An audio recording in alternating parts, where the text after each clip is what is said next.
Hello all, இன்றைக்கி நான் வந்து தக்காளி காயை வச்சு ஒரு டேஸ்டியான சட்னி பண்ண போகிறேன். இந்த வருஷம் தோட்டத்தில் செர்ரி டொமேட்டோ நிறைய போட்டிருந்தோம். அதுலேருந்து நிறைய டொமேட்டோஸ் வந்திருக்கு இந்த தடவை. தக்காளி காயில் வந்து சட்னி வந்து ரொம்ப டேஸ்ட்டாக இருக்கும். ஆந்திரா சைடு வந்து தக்காளி காயில் ஊறுகாய் கூட பண்ணுவாங்க.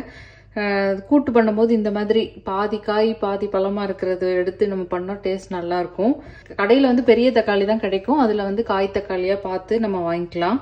இதுக்கு தேவையான இன்கிரீடியன்ஸ் வந்து காய் தக்காளி, 2 டேபிள் ஸ்பூன் கடலைப்பருப்பு எடுத்துருக்கேன், அப்புறம் இஞ்சி, புளி கண்டிப்பாக போட்டால் தான் டேஸ்ட் நல்லாயிருக்கும். கொஞ்சமாக கருவேப்பிலை, நிறைய போட்டால் அதோட டேஸ்ட் மாறும். அப்புறம் காரத்துக்கு தகுந்தாப்புல க்ரீன் சில்லி. நம்ம வந்து வத்தலும் போடலாம், ஏன்னா இந்த க்ரீன் டொமேட்டோ சட்னின்றதுனால அந்த கலர் சேஞ்ச் ஆகாமல் இருக்கிறதுக்காக தான் இந்த க்ரீன் சில்லி போடுறோம். உங்களுக்கு வத்தல் தான் பிடிக்கும்னா வத்தல் கூட போட்டுக்கலாம். இவ்வளோதான் இன்க்ரீடியன்ஸ். இதோட பெருங்காயத்தூள் மட்டும் சேர்ப்பேன். தக்காளியை வந்து இந்த மாதிரி ஃபஸ்ட்டு கட் பண்ணி எடுத்துக்கணும். நம்ம வந்து தக்காளி சட்னி பண்ணும்போது நான் எப்போவுமே வந்து வெள்ளைப்பூடு போடுறதுக்கு கார்லிக் போடுறதுக்கு பதிலாக இஞ்சி தான் நான் வந்து ப்ரிஃபர் பண்ணுவேன். ஏன்னா இஞ்சியோட டேஸ்ட்டு தான் ரெஃப்ரெஷிங்காக நல்லா ஃப்ரெஷ்ஷாக இருக்குது. இஞ்சி இல்லைன்னா கார்லிக் கூட போட்டுக்கலாம்.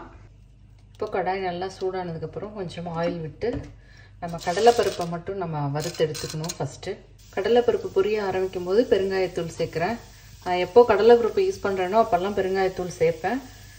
இது வந்து ஆப்ஷனல் தான், உங்களுக்கு அந்த வாசனை பிடிக்கும்னா நீங்கள் சேர்த்துக்கலாம்.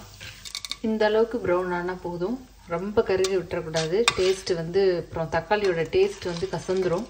இப்போ நான் இதை தனியாக எடுத்து வைக்கிறேன். இதில் வந்து இஞ்சியை தவிர மற்ற இன்க்ரீடியன்ஸ் எல்லாம் போட்டுடலாம். இஞ்சி வந்து நான் எப்போவுமே ஃப்ரெஷ்ஷாக தான் அரைப்பேன்.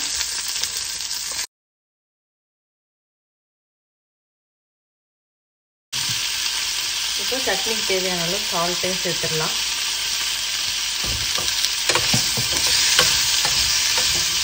இது வந்து தக்காளி காயின்றதுனால இதை வந்து நம்ம வந்து கொஞ்சம் மூடி வச்சு தான் நம்ம குக் பண்ணணும்.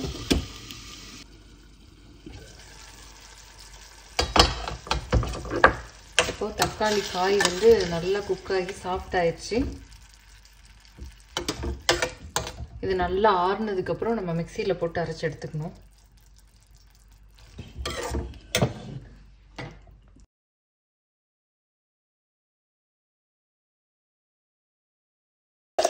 இப்போ சட்னி நல்லா அரைச்சாச்சு, வாசனையே ரொம்ப நல்லா இருக்கு. Ginger and raw tomato flavour வந்து ரொம்ப நல்லா இருக்கு.